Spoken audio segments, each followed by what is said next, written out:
You're here because you've had enough. Enough of being manipulated, gaslit, made to question your own reality. You've dealt with someone who wears a mask of charm, but behind it hides a void, cold, calculating, and cruel. And let's be real, you're tired. Not just physically, but emotionally and spiritually drained. And now you want to know how to fight back. Not with hate, not with revenge, but with truth, boundaries, and power. Your power. So let's get into it. Let's talk about 10 painful ways to destroy a cruel narcissist. And I promise you this will work. But it's not going to feel easy. It's going to feel uncomfortable. Because growth is painful. But so is staying stuck. Here's the first thing you need to know. Narcissists don't just feed on admiration, they survive on control. Your confusion, your doubt, your fear, that's their fuel. You want to break them. Take away their power source. Number 1, go silent. Nothing drives a narcissist more insane than the sound of silence. You don't owe them a response. You don't owe them a reaction. You don't owe them closure. They want drama. Deny them the stage. Silence is not weakness, it's strategy. Number 2, become unpredictable. Narcissists thrive on patterns. They watch, they learn, they manipulate. But when you stop reacting the same way, when you start throwing off their rhythm, they panic. They lose control. Suddenly, they don't know which buttons to press. They're scrambling. You're not the puppet anymore. You're cutting the strings. Next, number 3, mirror their behavior, but with intention. I'm not saying become cruel. I'm saying reflect their energy with clarity. If they ignore your needs, ignore their demands. If they gaslight, you ground yourself in facts. You give them a taste of their own medicine, but you do it from a place of self-respect, not spite. You're showing them what the mirror never could, their reflection. Now let's talk about number 4, amplify your success. Narcissists hate your glow because it reminds them of everything they're not. So shine brighter. Work on yourself. Focus on your goals. Level up your life in a way that has absolutely nothing to do with them. Because your happiness without them is the one thing they can't stand and the one thing they can't take credit for. That's the ultimate blow. 5th, set unapologetic boundaries. Not soft ones. Not, I wish you'd stop. No. You say, this is what I will not accept, and you follow through. You don't negotiate with manipulators. You don't explain your worth. You decide what is allowed in your life and you enforce it without guilt. Because boundaries aren't walls to keep people out, they're doors that only open for those who deserve to be there. Let's go deeper. Number 6, expose the truth, but don't expect justice. Narcissists hate exposure. They live behind a facade. When you start telling your story not from a place of revenge, but from a place of truth, you dismantle their lies. But understand this, they will twist, they will smear, they will play the victim. Let them. You're not speaking truth to change them. You're speaking it to free yourself and maybe help someone else do the same. Here comes the one that really cuts. Number 7, forgive yourself. Yes, you heard me. Not them. You. Forgive yourself for staying too long. For believing their lies. For the times you gave them one more chance. That self-forgiveness is a wrecking ball to a narcissist's world because it means you're no longer under their spell. You're not the broken one. You're the one who woke up. Number 8, reclaim your identity. Start doing the things you used to love. Reconnect with people who remind you who you are. Wear what you want. Say what you feel. You don't need to shrink to fit inside someone else's ego. The moment you stop defining yourself through their eyes, you win. You become untouchable. 9th, and this one will hit hard, leave them with nothing. No emotion. No access. No explanation. Nothing. You're not doing this to hurt them, you're doing it to heal yourself. Because sometimes the only way to deal with toxicity is to cut it out completely, and it will burn. But what comes next? Peace, clarity, power. And finally, number 10, live well. That's it. You want revenge? Live well. Heal deeply. Love fully. Laugh loudly. Build something meaningful. Because nothing is more painful to a narcissist than realizing they no longer matter in the story they once tried to dominate. They're just a footnote. And you? You're the author now. Look, I know this isn't easy. I know you're carrying wounds most people will never see. But let me tell you something right now. You are not weak for loving someone who didn't love you back. You are not foolish for giving chances. You are strong enough to care, to fight, to hope. But now it's time to be strong enough to walk away. to protect your peace, to take your power back. You don't need revenge. You need release. You don't need to prove anything. You need to rebuild everything. You don't need their validation. You need your own voice. And when you use it, when you choose you, they lose. Every single time. You've got this. And I'll say it again, this will work. But not because it breaks them, because it builds you. Silence is one of the most underestimated weapons when dealing with a cruel narcissist. They thrive on attention, whether it's positive praise or negative confrontation. Every time you explain yourself, defend your position, or argue back, you're feeding their need for control. They twist your words, provoke you further, and pull you deeper into their game. But when you go silent, truly silent, you take back your power in a way that hits them where it hurts most, their ego. You remove the fuel that drives their manipulation. You're no longer playing the role they cast you in. And that drives them mad because narcissists need a reaction to feel significant. They need to know they can still reach you, trigger you, confuse you. But when you don't respond, when you don't take the bait, you create a void they can't fill. They're forced to sit with their own emptiness, with no outlet to project it onto. Silence tells them you've moved on, even if you're still healing. It tells them you're no longer accessible. And that kind of quiet, that's louder than any scream. It's not cold or cruel, it's clarity. It's you choosing peace over chaos. It's you saying, I don't need to explain my worth to you. I don't need to win this argument. I'm just done. And that is what truly destroys their illusion of power over you. Narcissists are masters of patterns. They watch how you react, how you explain yourself, how you forgive, and they use that information to manipulate you again and again. Predictability is their playground. It gives them the advantage of knowing exactly how to push your buttons and keep control. But the moment you become unpredictable, you shatter that illusion. You confuse them, you throw off their rhythm. They don't know what to expect from you anymore, and that loss of control terrifies them. Maybe you stop responding to their messages. Maybe you no longer defend yourself when they accuse you. Maybe you stop showing up to their games. Instead of reacting with emotion, you respond with nothing or something totally new. The power lies in doing what they don't expect. When they try to guilt trip you, you stay calm and unbothered. When they try to provoke you, you smile and walk away. When they try to bait you into a fight, you simply don't show up.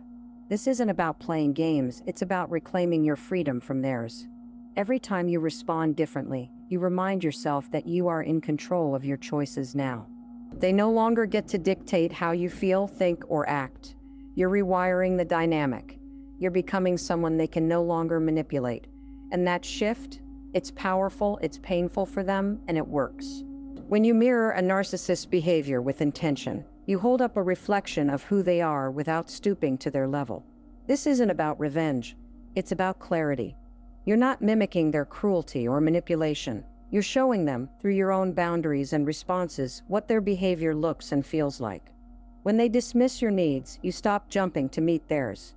When they ignore your emotions, you stop over-explaining yours. When they play games, you stop playing entirely. It's a form of controlled resistance. You're not engaging with anger or desperation, you're standing firm, calm, and clear. And that shakes them. Narcissists expect you to chase, to please, to apologize for things you didn't do. But when you start reflecting their emotional distance, their lack of empathy, or their self-centeredness, not to hurt them, but to protect yourself, they lose their grip. They start realizing that you're no longer willing to carry the emotional weight of the relationship alone. You're no longer handing out empathy to someone who weaponizes it. And here's the truth. Narcissists can't stand being on the receiving end of their own tactics. They expect you to absorb their chaos, not show them what it looks like. And when you mirror their behavior with self-respect and control, you force them to confront the reality they try so hard to escape. That confrontation is uncomfortable for them and incredibly liberating for you. The moment you start focusing on yourself truly and unapologetically is the moment everything changes. Narcissists hate when you succeed, not because they don't want good things for you, but because your success reminds them of their own emptiness. When you rise, when you heal, when you thrive without them, it exposes the truth they can't bear. They were never the source of your power. You were. Elevating your life isn't about proving them wrong, it's about proving yourself right. You pour energy into your goals, your health, your passions, your peace. You start showing up for yourself the way you used to show up for them. And as you do, you begin to glow differently. You walk taller. You speak with confidence. You build a life so full that their absence becomes irrelevant. That's what breaks them, not because they miss you, but because they can't control you anymore. They can't take credit for your joy. They can't insert themselves into your story. You've moved into a new chapter, one where they're not even a side character. They're a closed door. And every time you level up, you put more distance between who you were under their influence and who you're becoming in your freedom. That growth is painful. It requires discipline, commitment, and self-love. But it's also the deepest form of healing. Because success, real success, isn't about status or revenge. It's about becoming so grounded in who you are that no one like them ever gets close enough to shake you again. Whoa. Setting boundaries with a narcissist isn't just necessary, it's transformative. But it's not easy, because the moment you draw a line, they will test it. They will guilt you, gaslight you, charm you, and rage at you. Anything to get you to move that line an inch. That's why your boundaries can't be soft suggestions or hopeful requests. They must be firm, clear, and non-negotiable. This is about reclaiming control over your own life. It's about saying, no more. No more being disrespected. No more tolerating manipulation disguised as love. No more sacrificing your peace to keep someone else comfortable. Boundaries aren't about punishing them, they're about protecting you. And when you enforce them, truly enforce them, without backing down or second-guessing yourself, the narcissist begins to lose their grip. They can no longer walk all over you because the door is no longer open. You're not available for emotional chaos. You're not available for endless drama. You're not available for one-sided apologies. That's powerful. It disrupts the dynamic they've relied on for so long. It shows them that you're no longer afraid of losing them, you're afraid of losing yourself, and you're done doing that. And here's the truth. A narcissist will always be uncomfortable with your boundaries because your self-respect makes their tactics useless. But that discomfort is not your responsibility. Your responsibility is to protect your space, your heart, and your future. That starts with a line drawn in the sand and the courage to keep it there, no matter how hard they try to cross it. Exposing the truth when you've dealt with a cruel narcissist is not about revenge, it's about liberation. It's about finally taking the mask off the person who's been manipulating, gaslighting, and emotionally tormenting you, and reclaiming your voice in the process. Because for so long, you've been silenced. Conditioned to question your own reality, made to believe that everything was your fault, trained to prioritize their comfort over your own sanity. And that kind of conditioning doesn't just fade, it sinks deep into your bones. But truth is the beginning of freedom. And when you finally decide to speak it, not scream it, not force it on anyone, but calmly, firmly own it, it becomes a wrecking ball to the carefully crafted illusion the narcissist has built. A narcissist operates in darkness. Their power lies in secrets, shame, and confusion. They carefully curate a public image, often charming, successful, magnetic, someone no one would ever suspect of being emotionally abusive. They craft a story where they're the misunderstood hero, and you're the unstable one, the dramatic one, the problem. And for a long time, you may have believed that. You may have even defended them to others, covered for their behavior, and hidden your pain to protect them. Why? Because you were loyal. Because you were empathetic. Because you thought if you just loved them harder, better, more patiently, they'd finally change. But they didn't. They just took more. So when you begin to expose the truth, whether that means telling your story to a friend, a therapist, a support group, or just writing it down for yourself, you're taking the first real step toward detaching from the lie. You're validating your own experience. You're saying, this happened, it wasn't okay, and it wasn't my fault. That act alone can shatter the psychological cage a narcissist tries to trap you in. Because once you speak the truth out loud, it becomes real.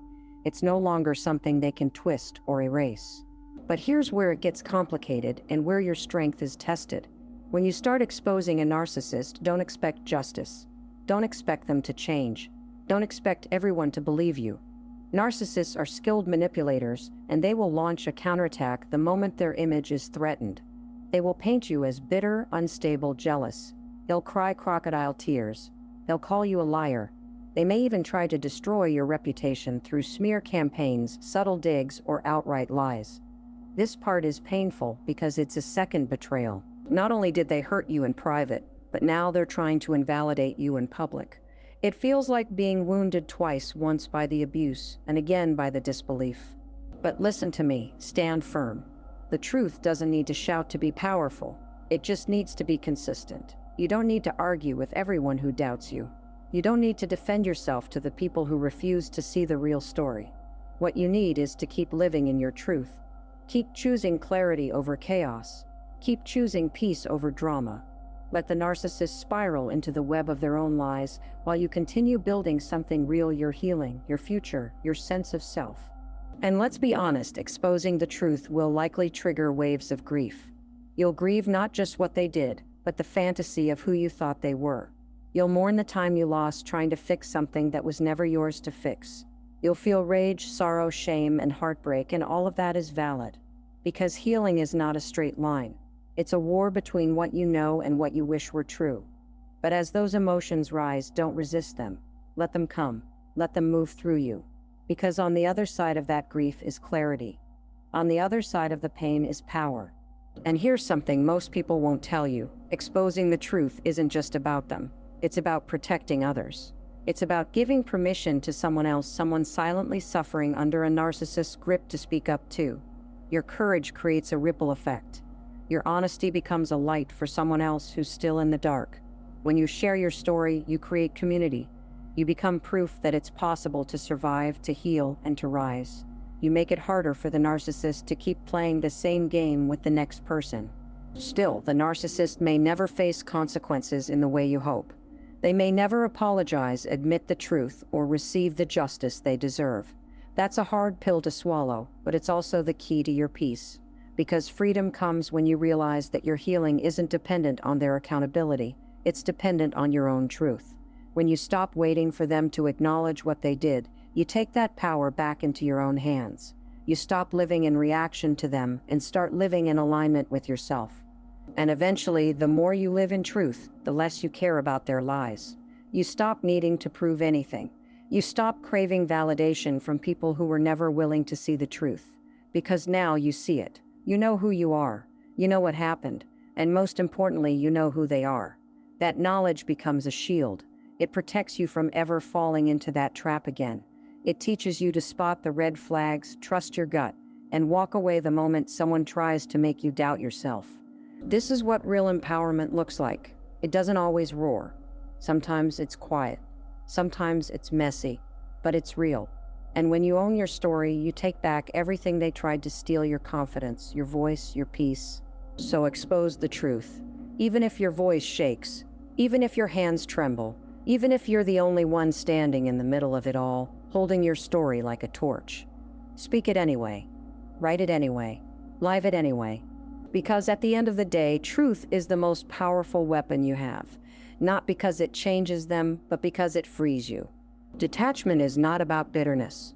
It's not about pretending you never cared or building walls so high no one can reach you. It's about choosing to walk away, not just physically, but emotionally, mentally, spiritually, from someone who only ever offered you conditional love, manipulation, and chaos. Detachment is the final act of self-respect. It's you saying, I will no longer bleed for someone who never even brought a bandage. And when you detach from a narcissist, truly detach, you are doing something most people never muster the strength to do. You're ending the cycle. It begins with a quiet moment of realization. A moment where you no longer feel the need to argue, explain, or defend. The person who used to pull you into endless loops of drama and confusion suddenly seems small. Not because they are small, but because they no longer loom large in your life.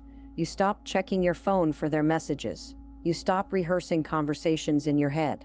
You stop hoping they'll change. And it's in that space, when the noise starts to fade, that you hear something new. Your own voice. The one that was silenced, doubted, and buried under years of emotional manipulation. The narcissist will feel this shift. Trust that. Because your silence, your peace, your disconnection, it terrifies them. They've spent so long trying to convince you that you needed them, that you were nothing without their approval, that the chaos was your fault. But when you detach, you prove them wrong without saying a single word. You show them that they're no longer at the center of your universe, that the gravitational pull they had over your mind and heart has been broken. And it's not just about walking away from the narcissist, it's about walking toward yourself. That's what real healing is. You start investing energy into your own growth. You find joy in simple things again. You rediscover the hobbies, friendships, and dreams that were pushed aside to keep them comfortable. You start asking yourself, what do I want? What makes me feel alive? What kind of life do I deserve? And the answers begin to change because you're no longer answering from a place of survival, you're answering from a place of self-love. Here's the part most people don't talk about. The narcissist doesn't always disappear quietly. Often they come back. They hover. They reappear with apologies, promises, even tears. Not because they've changed, but because they sense the shift in you. They feel the disconnection, and it threatens their sense of control. They want to reattach themselves to your energy. They miss your attention, your reactions, your empathy. But this time you're not available. Not because you hate them, but because you finally love yourself more than the idea of fixing them. That's what detachment looks like. Not indifference, but clarity. You see them clearly now for who they are, not who you hoped they'd become. You understand the pattern. You recognize the emotional bait, the gaslighting, the love bombing, the devaluation, the discard. You know it inside and out, and because of that, you no longer engage. You don't fall for it. You don't need the closure you once begged for. You are the closure. Your healing becomes the period at the end of that story. And thriving. Thriving is the most revolutionary thing you can do after surviving a narcissist. Because narcissists want you broken. They want you stuck.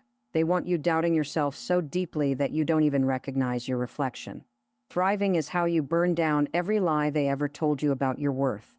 When you begin to thrive emotionally, spiritually, financially, socially, you're sending a clear message into the universe. I am no longer defined by what they did to me.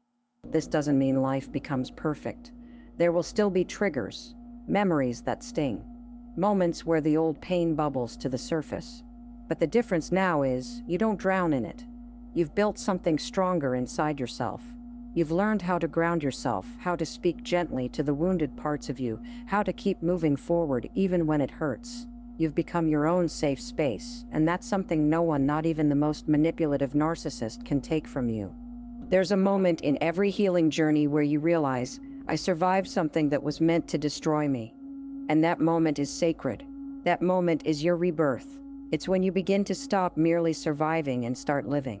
You start saying yes to opportunities, to joy, to healthy relationships, to quiet mornings without anxiety. You begin to feel what it's like to exist without walking on eggshells, without second-guessing your every move, without living for someone else's approval. And the most beautiful part, you begin to attract different energy. When you heal from narcissistic abuse and truly detach, your standards change. You no longer tolerate manipulation disguised as love. You no longer romanticize emotional unavailability.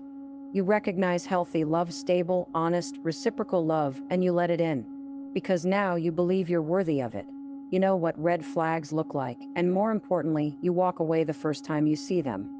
And that version of you, the one who survived the storm, who did the inner work, who now walks in truth and peace, that version is unstoppable. Because you've proven to yourself that you can lose everything, fall apart completely, and still rebuild. Not just rebuild, but rebuild better, stronger, clearer, wiser, kinder, more grounded. You've become someone who no longer fears the loss of a toxic connection because you've gained something far more important, yourself. So if you're in the middle of detaching, or if you're just beginning, hold on, keep going. It's hard, yes. Some days will feel like you're going backwards, but you're not. Every boundary you hold, every moment you choose silence over engagement, every time you turn your focus inward, that's forward motion. That's healing. That's freedom.